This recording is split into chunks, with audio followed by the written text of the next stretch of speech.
I still remember the day I booked the villa, March 8th. It was cold out, still clinging to the last gray threads of winter, and I thought, maybe this is what we need. A break. A reset. Sunshine. Laughter. Something far from spreadsheets and strained dinner conversations. I had the tab open for hours, comparing photos of beach houses, counting how many bedrooms we'd need for the kids, her sister, and her mother. She'd always wanted to visit the Amalfi Coast. Ever since we were dating. We used to stay up watching videos about Positano, how the homes clung to the cliffs like they were afraid to let go. I used to think that was beautiful, how love could look like that, fragile but determined. So I booked it. 5 figures, not including flights. Paid in full. She texted a thumbs-up emoji when I sent her the confirmation. That was the most enthusiastic thing she'd said to me in weeks. By mid-April, it was clear something was off. The Villa group chat, the one I started to keep everyone on the same page, slowly morphed into her family's private comedy club. Inside jokes, brunch memes, passive digs. Let's not let someone plan the excursions. That one was from her sister, Audrey, after I suggested we do a guided boat tour. No one responded to me. Not even her. I asked my wife, Emily, what that was about. She shrugged. They're just playing around. You take things too seriously. I let it go. I let a lot of things go that year. Like the way she always left the room when I entered it. The extra wine at dinner. The locked phone, once a staple on the charger by the bed, now clutched like a secret. I tried. God, I tried. I planned every part of that vacation down to the minute. Private chef one night. Vespa rentals.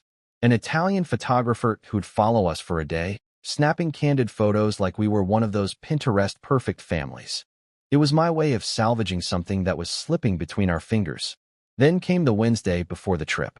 I got home early, left a meeting midway even. Picked up pastries from that bakery she likes, the one with the pistachio cream she swears tastes like Italy. I walked in smiling. She was on the phone. I froze in the hallway when I heard her say, "No, he's not coming. He thinks he is, but we're handling it. It'll be better this way." I stood there for a beat too long. She turned, startled. Her eyes widened, then narrowed. "You're home early." Who was that? She tucked her phone away like it was a knife she didn't want me to see. Just Audrey. We were talking logistics. About me not coming? She didn't answer right away. Instead, she looked out the window like it held the words she couldn't say out loud. "You'll ruin it, Mark. You'll make it tense." I paid for it. Her laugh was dry. "And that entitles you to what? A trophy? You think money fixes everything?" I didn't respond. Just stood there with a box of pastries going cold in my hands. That night, she slept in the guest room. The next morning, I tried again. "I booked this for all of us." I thought maybe. She interrupted. "We'll have a better time without you. Just let it go. Don't be dramatic." She walked out the door with her suitcase half-packed and a list of sunscreen brands in her hand. The kids, 2 of them, Ben and Ava, didn't even know yet that I wasn't coming. She said it would confuse them. Said I should tell them I had work. Make up something noble. I almost did. Almost played the part of the bigger man again. But something cracked. Not a scream. Not a tear. Just a quiet, sharp click in my mind. Like a gear had shifted into a place it wasn't supposed to go. A part of me that had always been afraid to be the villain finally asked, what if I just stopped trying to be the hero? So I waited. Waited through Friday night, while they double-checked luggage and printed boarding passes. Waited through Saturday morning when they left for the airport. Then, exactly 61 minutes before their flight was scheduled to depart, I opened my laptop. The bookings, flights, villa, car service, the chef, the photographer, all under my name. I clicked cancel one by one. No refunds. No rebooking. Just a clean, sharp deletion of the dream she thought she stole. And then I turned off my phone. I knew exactly when the fallout would begin. 12:17 p.m. That's when their connecting flight was supposed to land in Paris. I imagined them stepping off the plane, bleary-eyed, hungry, maybe bickering over baggage. Emily would pull out her phone to check the WhatsApp confirmation for the car service in Naples. And she'd see it. "This booking has been canceled." No explanation. Just gone. Then the villa, the chef, the Vespas, one after the other, like dominoes falling in some cruel little parade of inconvenience. I sat at my kitchen table, coffee gone cold in front of me, watching the clock like it owed me something. I wasn't proud of it, but I wasn't sorry either. Because for the first time in months, maybe years, I wasn't begging to be chosen. I wasn't auditioning for a seat at a table I'd paid to set. At 12:35 p.m., my phone started buzzing. First Emily, then Audrey, then her mother. I didn't answer. I let the silence do the speaking. The same silence they'd all handed me in pieces. At dinners, in car rides, in every passive-aggressive joke or dismissive sigh when I'd suggest something, offer something, be something. By 1 p.m., the texts turned from confused to panicked. Emily, Mark, where's the driver? Emily, the villa said the reservation doesn't exist? Emily, what did you do? Emily, you're being insane. The kids are scared. Ah, yes. The trump card. The kids. I hated that she used them like that. Like little shields to deflect accountability. Ben and Ava didn't even know I wasn't supposed to come until they were already at the airport. She said it would make it easier for everyone. I never got to say goodbye. I pictured them standing in a foreign airport, dragging suitcases too big for their arms, hungry, confused. I thought about calling. But then I remembered the sound of her voice 2 nights ago, sharp and dismissive. You'll ruin it. That sentence had looped in my head like a song I didn't want to hear anymore. At 2:10 p.m., the call stopped. For a while, everything went quiet again. That should have felt like peace, but it didn't. It felt hollow. I made a sandwich I didn't eat. Walked around the block. Thought about deleting the email receipts, but something in me wanted to keep them. Not out of spite. Just proof that, for once, I did something definitive. Something real. That evening, I finally turned my phone back on. 37 voicemails. Most from Emily. A few from her mother. One from her new contact saved under the name Marco Chef. I didn't recognize the voice, but the accent was thick, angry, and definitely not asking about risotto. Then came the message that stayed with me. From Ben. Just 5 words. His voice small. Unsure. Why didn't you come, Dad? I sat down on the floor of our bedroom and just stared at the wall. There it was. The cost. Because no matter how justified I felt in the moment, that voice, that innocent confusion, hit like a freight train. I wasn't punishing Emily anymore. I was punishing them, too. And that wasn't the man I wanted to be. I spent the rest of the night replaying everything. The little signs. The chipped-away dignity. The way Emily had slowly turned our marriage into a performance I wasn't cast in anymore. But I also thought about the good. Because there was good once. I remembered the first vacation we ever took together. Cabo. We stayed in a cheap beach motel with broken AC and sheets that smelled like salt and bleach. She'd brought a sketchbook. Drew our feet in the sand while we sipped warm beer.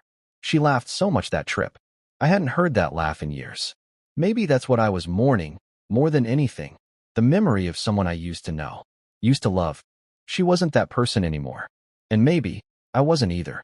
So I opened my laptop again. Not to undo what I did, but to figure out where to go next. Because this story, it wasn't about a vacation. It was about everything that came before it. Everything that broke quietly, unnoticed. Until one day it shattered loud enough to make the silence finally matter. And now, I had a choice. Not revenge. Not silence. Something else. Something I hadn't felt in a long time. Freedom. I was already gone when they got back. Not missing, just moved. I had packed what I needed the day after they landed and drove out to the cabin I'd inherited from my grandfather. It was quiet out there. No cell towers. No HOA meetings. Just the creak of old wood and a lake that didn't care who I used to be. I didn't leave a note. Didn't slam a door. I just left. On the 4th day, she found me. She pulled up in the rented SUV with sand still in the tires, sunglasses perched like armor on her head. I watched her from the porch, coffee in hand. She stepped out like she wasn't sure if she had the right address, or the right to even ask. I figured you'd be here, she said. I didn't answer, just nodded and let the silence stretch between us. Can we talk? I didn't want to, but I owed her that much. She followed me inside, took in the bare space. The bookshelves, the old pine floors, the single photo of the kids by the window. You look different, she said. I am, I replied. She sat on the edge of the couch like a guest in a life she no longer belonged to. Her eyes were tired, sunburned around the edges. And for once, she wasn't wearing the smile she used to weaponize. You really canceled everything. I nodded. Yeah. The villa, the car, the flights back home. We had to rebook everything. Do you have any idea how hard that was? I do, I said. I planned all of it, remember? She flinched a little. Not because it was cruel, but because it was true. What were you trying to prove? She asked quietly. That I was done being invisible, I said. Done being tolerated. I paid for that vacation because I thought it might heal something. And instead, you erased me from it. She didn't deny it. That surprised me. I didn't think you'd actually go through with it, she admitted. I did. Because you hate me? I shook my head. Because I finally loved myself enough not to stay where I wasn't wanted. She sat back, pulling her coat tighter around her. It was warm inside, but maybe she felt the cold of everything collapsing. The kids were confused. I know. They missed you. I missed them too. I told them you had work stuff. That you couldn't make it. That was a lie. She looked down. It felt easier than telling them we weren't a family anymore. We're still a family, I said. Just a different kind now. A long pause followed. She didn't cry. Neither did I. You really want a divorce? I already filed. Her breath caught, just for a second. Then she nodded, slow and resigned. I figured. She stood to leave, and for the first time in a long while, she looked small. Not weak. Just real. Without the performance. Without the edge. At the door, she turned. You blindsided me, Mark. I looked her in the eye. No. I mirrored you. She opened her mouth, then closed it again. No more words. She drove away without saying goodbye. That night, I lit a fire and sat on the floor with a blanket and a book I'd been meaning to read for years. The silence wasn't heavy anymore. It was mine. I didn't need justice. I didn't need revenge. I just needed to know I could still choose myself, even after all this time. And as the flames danced across the room, I realized something. The moment I canceled that trip wasn't about ruining hers. It was about reclaiming mine.